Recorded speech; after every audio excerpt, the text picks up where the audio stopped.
ജില്ലാ പഞ്ചായത്ത് മെമ്പർ എന്ന രീതിയിൽ വളരെയധികം മുന്നേറ്റം കാഴ്ചവെച്ച ഒരു പ്രതിഭാധനനാണ് ഇന്ന് നമുക്കിപ്പോൾ ഉള്ളത്. സാമൂഹ്യ പ്രവർത്തകൻ എന്ന് അടയാളപ്പെടുത്തുന്നതിനോടൊപ്പം തന്നെ സാംസ്കാരിക സാഹിത്യ രംഗങ്ങളിൽ ഉത്സുകനായ അഡ്വക്കേറ്റ് VM മുഹമ്മദ് ഗസാലി. കഴിഞ്ഞ തെരഞ്ഞെടുപ്പ് കാലത്ത് ഏറ്റവും ശ്രദ്ധയാകർഷിക്കപ്പെട്ട ഒരു ടാഗ്ലൈൻ, കേരളത്തിലാകമാനം ശ്രദ്ധിക്കപ്പെട്ട ഒരു ടാഗ്ലൈൻ ആയിരുന്നു ഒരുമിച്ചെഴുതാം ഒരു ദേശത്തിന്റെ വിജയഗാഥ.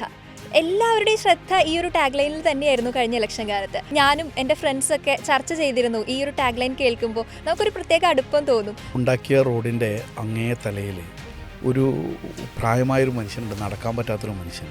എല്ലായിടത്തും മുച്ചക്ര വാഹനമുണ്ട്.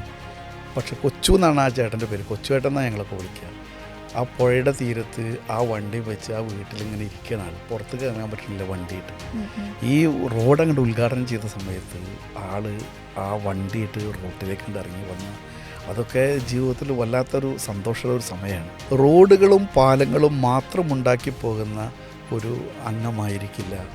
നിങ്ങളുടെ എല്ലാ മേഖലകളെയും സാമൂഹ്യ സാംസ്കാരിക സാഹിത്യ മേഖലകളിലെല്ലാം നിങ്ങളോടൊപ്പം നിൽക്കുന്ന ഒരാളായിരിക്കുമെന്നത് എൻ്റെ തെരഞ്ഞെടുപ്പ് കാലത്ത് തന്നെ ഞാൻ ജനങ്ങളോട് പറഞ്ഞിരുന്ന സംഗതിയാണ്. പണ്ടെങ്ങാണ്ടൊരു നാടുണ്ടാർന്നേ, ആ നാട്ടിൽ പുഴയുണ്ടാർന്നേ, പുഴ നിറയെ മീനുണ്ടാർന്നേ, മീനിനു മുങ്ങാൻ കുളിരുണ്ടാർന്നേ.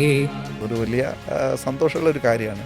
ഒരു നാട് ഒരുമിച്ചെഴുതുന്ന വിജയഗാഥയിൽ നേരത്തെ നിങ്ങൾ പറഞ്ഞ സാംസ്കാരിക മേഖലയും വിദ്യാഭ്യാസ മേഖലയിലുമൊക്കെ ചെലുത്താൻ ചെയ്തിട്ടുള്ള ആ സ്വാധീനം അത് വലിയ ഒരു സന്തോഷം തോന്നിയിട്ടുള്ള കാര്യം തന്നെ.